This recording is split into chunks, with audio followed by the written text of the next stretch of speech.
Hi, this is Sharon with Dating Again and LovingAgainCoach.com. Tonight we're talking about 9 scary dating mistakes. Actually, they're pretty normal dating mistakes. But who doesn't want a Halloween themed video? So let's just get into it. Okay, first mistake in no particular order. Putting yourself out there too soon. Okay, if you are extra lonely, you don't have a good social system, that can make you make a whole bunch of mistakes. So make sure you have a good social network. If you talk about your ex a lot, or maybe your late spouse, you've got baggage. If you have unresolved issues with all of that, you need to take care of that before you put yourself out there. You're going to have a way better time. It's going to be easier, and you're going to make better connections. So be careful when you put yourself out there. Do not put yourself out there too soon.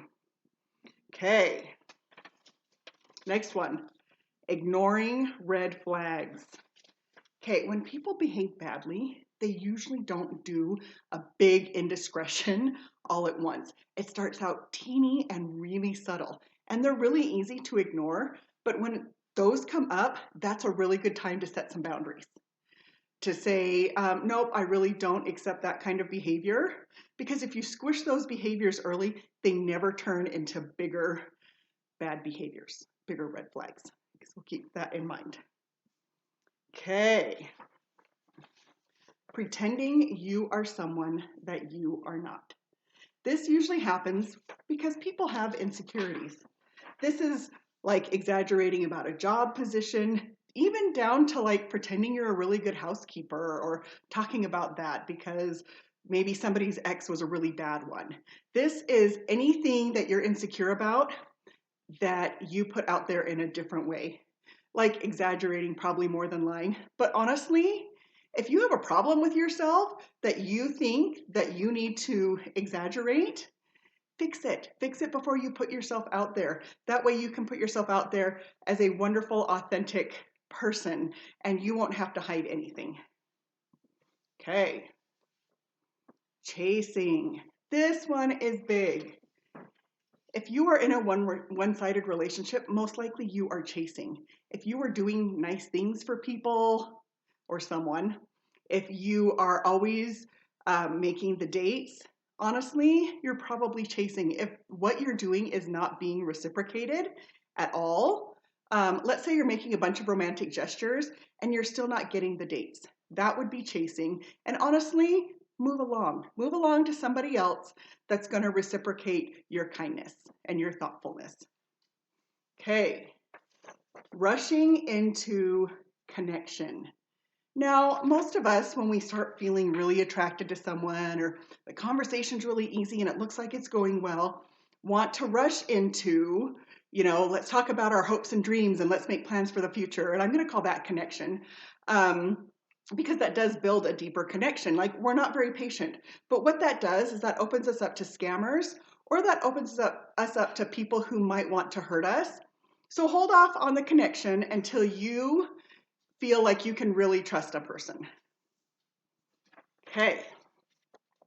Doing the on again, off again thing. This is usually a relationship based on really strong physical connection, and you have become attached to that person.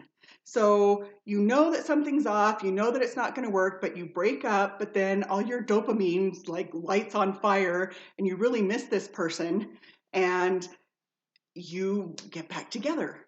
And then you break up, and then all your dopamine starts talking, and you really miss this person, like because you feel addicted and you know the physical chemistry's there, and you break up again. Attachment can make us do this several times. After about the third time, if problems aren't resolved and it's in the same exact place when you get back together, it most likely is not going to work. So that is something to avoid for sure. Okay. Playing fix it. This is another one-sided relationship. If you think that your love can fix somebody or make them behave better, you think eventually it's going to happen, you just have to love them enough, it's most likely not. This is a one-sided relationship. You will end up doing all the giving and they will end up doing all the taking. And your needs will never be met. Or the person will know you're getting tired of doing all the giving and they will give you little crumbs to make you continue doing it. So never try to fix someone. They can say they want to fix themselves, but if they're not making any progress, it is not your job to fix them. Okay, one of my soapboxes, affection too soon. Okay, this makes us attached also.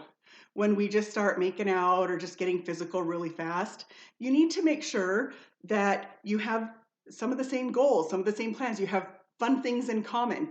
You're going the same direction in life. Make sure, just hold off for just a little bit and make sure all those things are going on before you start being affectionate and getting attached. We all know that we start flooding oxytocin and our dopamine starts kicking in when we're affectionate. So maybe just hold off until you just know that, there's things in common and you are going the same direction. Last one, hanging in there too long. Are you in a relationship that's just really comfortable, but you're probably never going to marry that person? I kind of call them placeholders. You're in the relationship maybe until somebody else strikes your interest, or maybe you are just really comfortable. But what ends up happening again is that we just get really attached to that person, and it's really, really hurtful when you split up.